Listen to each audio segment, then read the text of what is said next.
Assalamualaikum warahmatullahi wabarakatuh. Perkenalkan, nama saya Filza Halisa, mahasiswa dari Stayana 2 Kuala Tungkal, dengan NIM 2121039, Prodi Hukum Keluarga Islam. Tujuan saya membuat video ini untuk memenuhi tugas UTS Ilmu Alamiah Dasar, Ilmu Budaya Dasar, dan Ilmu Sosial Dasar dengan dosen pengampu Bapak Z. Haryanto, SH, MHI. Baiklah, saya akan menjelaskan dua contoh kasus perilaku manusia yang menyebabkan tatanan kehidupan sosial baik di lingkungan maupun di kebudayaan. Dan saya akan menganalisis terhadap dua kasus tersebut berdasarkan perspektif ilmu alamiah dasar, ilmu sosial dasar, dan ilmu budaya dasar. Nah, apa saja sih yang termasuk kasus perilaku yang menyebabkan perubahan kehidupan sosial itu? Nah, baiklah, mari simak video penjelasannya berikut ini. Enjoy! Nah, di kasus pertama ini saya akan membahas tentang hilangnya sopan santun siswa. Kasus ini terjadi pada hari Rabu 5 Desember 2013 pada pukul 13.40 waktu Indonesia Barat. Di situ tertulis seorang siswa mengeroyok seorang guru di SMK NU 03 Kaliwungu, Kendal, Jawa Tengah. Di video tersebut terlihat video seorang siswa yang sedang mengeroyok guru sedang mengajar. Ketika sedang melihat video pengeroyokan, ada beberapa pertanyaan yang muncul. Bagaimana sih bisa seorang siswa mengeroyok guru yang sedang mengajar? Apakah siswa itu tidak diajarkan sopan santun terhadap guru? Nah, padahal di Indonesia itu telah dikenal luas di mata dunia bahwa negara yang menjunjung tinggi budaya, keramahan, dan sopan santun. Nilai kebudayaan Indonesia itu sendiri yang menjunjung sikap persaudaraan dan saling menghormati dan menghargai sangatlah kental. Namun, dalam beberapa tahun terakhir ini, di budaya Indonesia, keramahan dan sopan santun di Indonesia semakin hilang. Nah, hal ini sendiri dapat bisa kita lihat dari generasi muda atau siswa sekarang yang cenderung kehilangan etika, sopan santunnya terhadap teman, guru, orang tua. Bahkan, siswa tidak lagi menganggap guru sebagai panutan, seorang yang memberikan ilmu pengetahuan dan patut dihormati dan disegani. Perubahan yang terjadi pada saat ini, karena pada zaman sekarang ini sopan santun memang sudah tidak begitu lekat lagi seperti zaman dahulu, utamanya di kalangan remaja. Remaja mulai tidak menghormati orang lain dalam berkata dan bertindak. Beberapa kebiasaan mulai ditinggalkan, dari mengucapkan salam, mencium tangan kedua orang tua sebelum meninggalkan rumah, juga membungkukkan badan ketika melewati orang yang lebih tua. Bahkan sederhana mengucapkan maaf ketika berbuat salah, terima kasih ketika dibantu orang lain, permisi dan tolong saja sudah mulai ditinggalkan. Itu kata-kata yang harus dimiliki oleh setiap orang. Seharusnya dalam bertutur kata dengan siapapun, terutama yang lebih tua, itu perlu diperhatikan baik-baik. Dengan orang tua, kakak, guru, kakak kelas, hendaknya menyebut mereka dengan panggilan yang menghormati. Jangan meniru budaya luar yang kadang memanggil ibu sendiri saja langsung dengan nama. Itu bukan merupakan budaya negara kita, sehingga tidak perlu kita contoh. Di sini saya akan menganalisis menurut ilmu alamiah dasar. Faktor penyebabnya yaitu faktor teman atau pergaulan. Faktor teman ini sendiri juga dapat memberi pengaruh buruk terhadap nilai kesopanan. Seperti pepatah yang kita sering dengar, apabila kita berteman dengan penjual minyak wangi, akan terkena wanginya. Dan apabila kita berteman dengan seorang pandai besi, maka kita akan terkena percikannya.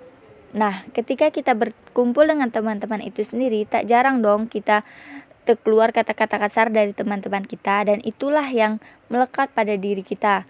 Dan kita bisa, tanpa kita sadari, kata-kata itu bisa terkeluar di lingkungan keluarga, lingkungan sekolah, itu melekat pada diri kita itu sendiri.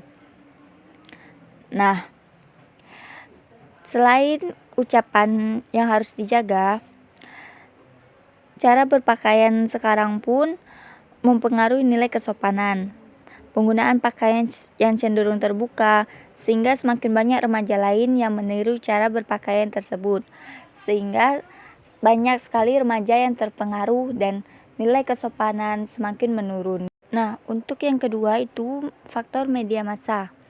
Faktor media massa juga salah satu faktor memudarnya nilai kesopanan pada remaja. Saat ini banyak sekali tayangan sinetron yang kurang mendidik. Mulai dari adegan berkelahi, balap-balapan, berpacaran, cara berpakaian, dan juga cara berbicara masing-masing tokoh. Belum lagi adanya media massa dunia maya yang memberikan pandangan baru terhadap remaja mengenai gaya hidup remaja secara global yang pada akhirnya kerap dicontoh oleh remaja di Indonesia. Seperti hidup bermewah-mewahan, menginap di hotel, dan lain-lainnya. Secara tidak sadar itu dicontoh dan diikuti oleh remaja di Indonesia. Hal inilah yang membuat beberapa kalangan masyarakat kurang menyetujui dengan adanya kondisi remaja saat ini. Namun, bila ada yang menasehati atau memberi saran kepada remaja, mereka cenderung menghiraukannya karena mereka menganggap apa yang mereka lakukan itu adalah hak mereka sendiri dan kebebasan masing-masing individu. Hal inilah yang secara tidak langsung memudarkan kepedulian sosial antara satu sama lain di lingkungan masyarakat. Sehingga banyak sekali remaja saat ini yang kekurangan sopan santun.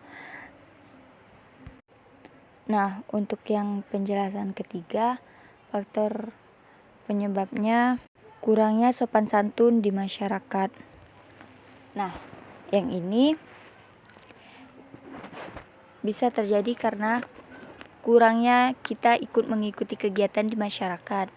Seperti ketika diadakan gotong royong, di situ kita tidak mengikutinya. Ketika ada musyawarah dalam masyarakat dan lain-lain, kita sangat tidak mau mengikutinya. Itu bisa membuat kita kehilangan sopan santun.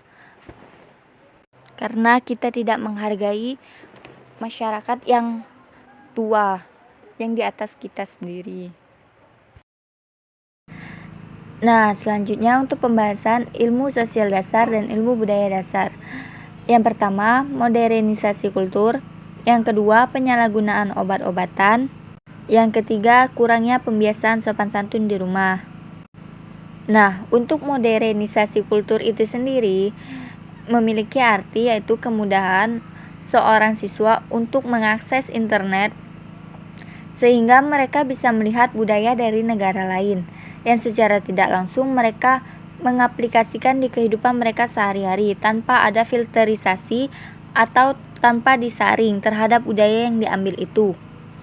Untuk penyalahgunaan obat-obatan, seperti diketahui, sifat labil dalam diri seorang siswa itu akan membuat siswa mencari jati dirinya sendiri.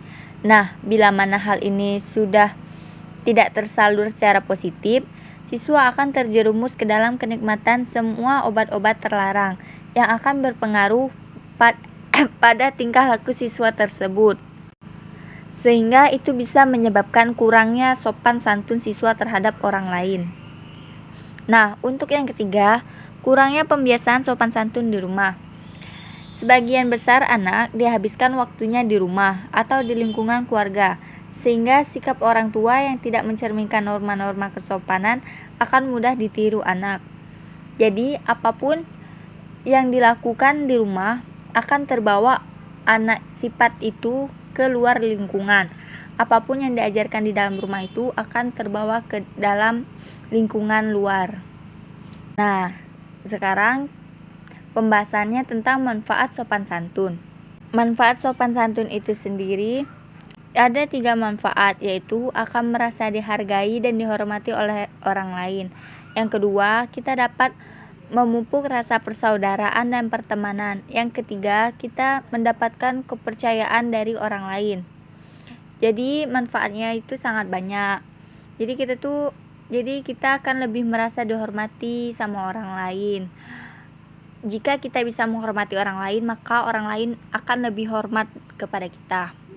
Dan kita juga bisa mendapat kepercayaan dari orang lain itu. Dan bisa juga tambah mempererat tali pertemanan dan persaudaraan kita sesama manusia. Nah, itu tadi pembahasan kasus yang pertama. Sekarang kita lanjut ke kasus yang kedua, yaitu tentang eksploitasi sumber daya alam berlebihan hilangkan kebudayaan lokal. Seperti yang kita ketahui, Indonesia memanglah memiliki banyak sumber daya alam yang sangat melimpah. Sumber daya alam yang melimpah ini semakin banyak dieksploitasi.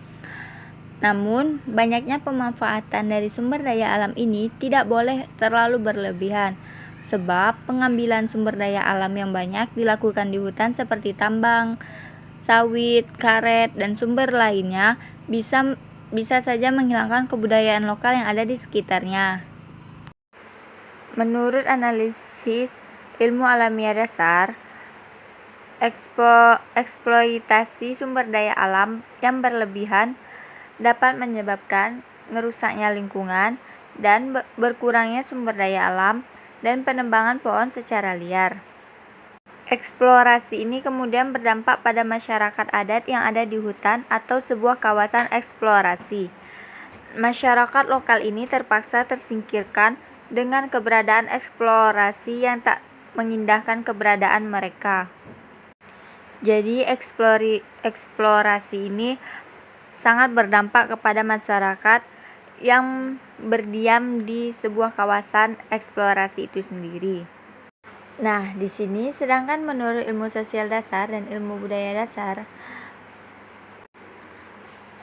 agar sumber daya alam itu tidak habis, kita bisa menggunakan 3 cara, yaitu 1 dengan cara selektif, yaitu memilih, menggunakan, dan mengusahakan sumber daya alam dengan sungguh-sungguh untuk kepentingan keberlangsungan hidup. Jadi kita menggunakannya untuk kepentingan keberlangsungan hidup.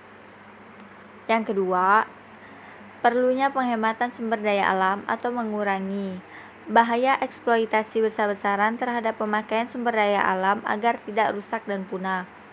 Yang ketiga, menjaga kelestarian. Untuk memanfaatkan sumber daya alam diperlukan penggunaan yang bijak dan sesuai dengan kebutuhan. Kemajuan teknologi juga bisa dimanfaatkan untuk menjaga kelestarian sumber daya alam. Nah, itu tadi penjelasan yang dapat saya sampaikan mengenai kasus perilaku yang menyebabkan perubahan tatanan kehidupan sosial baik di lingkungan maupun kebudayaan, dan juga analisis terhadap 2 kasus tersebut berdasarkan ilmu alamiah dasar, ilmu sosial dasar, dan ilmu budaya dasar. Saya kira hanya itulah yang dapat saya sampaikan. Lebih dan kurangnya mohon maaf. Sampai bertemu di video-video selanjutnya. Saya ucapkan terima kasih. Wabillahi taufiq wal hidayah. Wassalamualaikum warahmatullahi wabarakatuh.